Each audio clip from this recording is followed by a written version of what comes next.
কোরাইশ নেতাদের একটি প্রতিনিধি দল আবু তালিবের সাথে সাক্ষাৎ করে। তারা বলে, হে আবু তালিব, আপনি দেখতে পাচ্ছেন আপনার ভাতিজা মোহাম্মদ কিভাবে আমাদের ধর্মের বিরুদ্ধে বিদ্বেষ ছড়াচ্ছে। আমরা এ ব্যাপারে আপনার কাছে বহুবার অভিযোগ করেছি, কিন্তু আপনি তার বিরুদ্ধে কোনো ব্যবস্থা গ্রহণ করেননি। আমরা জানি আপনি তাকে নিজের সন্তানের মতোই ভালোবাসেন, তাই এবার আমরা আপনার কাছে একটা ভিন্ন প্রস্তাব নিয়ে এসেছি। বনু মাকজুম গোত্রের গোত্রপতি ওয়ালিদ ইবনে মুগিরার পুত্র ওমারাকে নিশ্চয়ই আপনি চেনেন। সে আরবের সবচেয়ে সুদর্শন যুবক আর অসংখ্য গুণের অধিকারী। ওয়ালিদের পক্ষ থেকে আপনার প্রতি আমাদের প্রস্তাব এই যে আপনি তার পুত্র ওমারাকে নিজের পুত্র হিসেবে গ্রহণ করুন। বিনিময়ে আপনার ভাতিজা মোহাম্মদকে আমাদের হাতে তুলে দিন। এক সন্তানের বিনিময়ে আমরা আপনাকে আরেক সন্তান দিচ্ছি।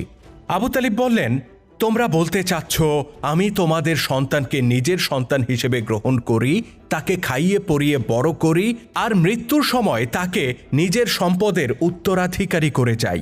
বিনিময়ে তোমরা আমার সন্তানকে নিয়ে যাবে, তাকে নির্যাতন করবে, কিংবা হয়তো হত্যা করে ফেলবে। বাহ, তোমাদের কি অদ্ভুত দাবি! তোমাদের এই অন্যায় আবদার আমি কিছুতেই পূরণ করতে পারি না। কোরাইশ নেতারা তখন বলল, আমরা মোহাম্মদের বিরুদ্ধে এখন পর্যন্ত কোনো ব্যবস্থা নেইনি, কারণ সে আপনার ভাতিজা আর আপনি আমাদের কাছে সবচেয়ে সম্মানিত ব্যক্তি।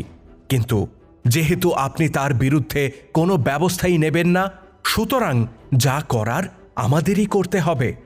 আবু তালিব বললেন, যদি তোমরা তার বিরুদ্ধে কোনো কঠোরতা দেখাও, তবে মনে রেখো আমিও বসে থাকব না। তাকে রক্ষা করতে প্রয়োজনে বনু হাশিম গোত্র তোমাদের বিরুদ্ধে যুদ্ধ করবে।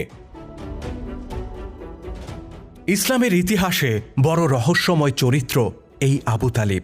তিনি নিজে কখনো ইসলাম গ্রহণ করেননি, অথচ যতদিন বেঁচে ছিলেন ততদিন মহানবী হযরত মুহাম্মদ সাল্লাল্লাহু আলাইহি ওয়াসাল্লামকে তিনি আগলে রেখেছিলেন। ভাতিজার প্রতি আবু তালিবের এই অকৃত্রিম ভালোবাসার বড় কারণ ছিল তিনি তার এই ভাতিজাকে ইয়াতিম অবস্থায় পেয়েছিলেন।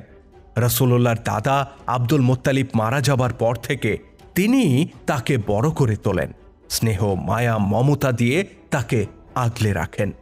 ভাতিজা মোহাম্মদ সবার থেকে আলাদা। আগামী দিনে সে আরবের ইতিহাস বদলে দেবে, এমন একটা ইঙ্গিত আবু তালিব আগেই পেয়েছিলেন। একবার সিরিয়ায় বাণিজ্য যাত্রায় গেলে ভাতিজাকে তিনি সাথে করে নিয়ে যান। কোরাইশদের যে বাণিজ্য কাফেলার সাথে তারা যাচ্ছিলেন, পথিমধ্যে এক গির্জায় সেই কাফেলাকে আপ্যায়ন করা হয়। এ সময় গির্জার প্রধান পাদ্রী শিশু মুহাম্মদ সাল্লাল্লাহু আলাইহি ওয়াসাল্লামকে কাছে নিয়ে বলেন, হে বালক, কোরাইশদের দেবতা লাত উজ্জার কসম খেয়ে বলছি, আমি তোমাকে যা জিজ্ঞাসা করব তার যথার্থ জবাব দেবে।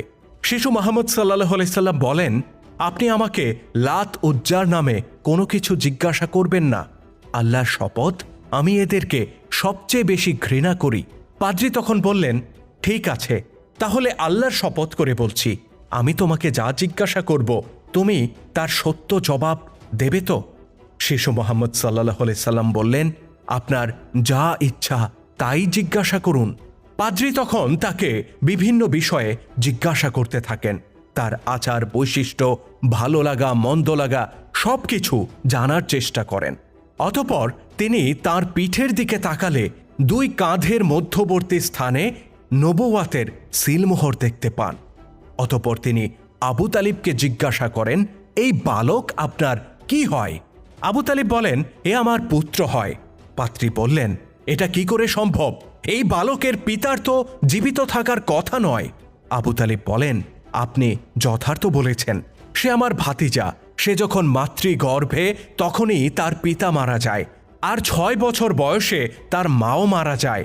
এরপর আমার পিতা আব্দুল মুত্তালিব তার দেখাশোনা করতেন। তার বয়স যখন 8 বছর তখন আমার পিতাও মারা যান, আর তখন থেকেই আমি তাকে পিতৃস্নেহ দিয়ে বড় করে তুলছি। পাদ্রী বলেন, এবার আপনি নিশ্চয়ই সত্য বলেছেন, তার জীবনে এমনটাই হওয়ার কথা ছিল। অতঃপর পাদ্রী বলেন আল্লাহ তাকে সেই সব বৈশিষ্ট্য দিয়েছেন যেগুলো আল্লাহ আমাদের নবী রসুলদেরকেও দিয়েছিলেন। বিস্মিত আবু তালিব জিজ্ঞাসা করেন, আমার ভাতিজার ব্যাপারে আপনি কি বোঝাতে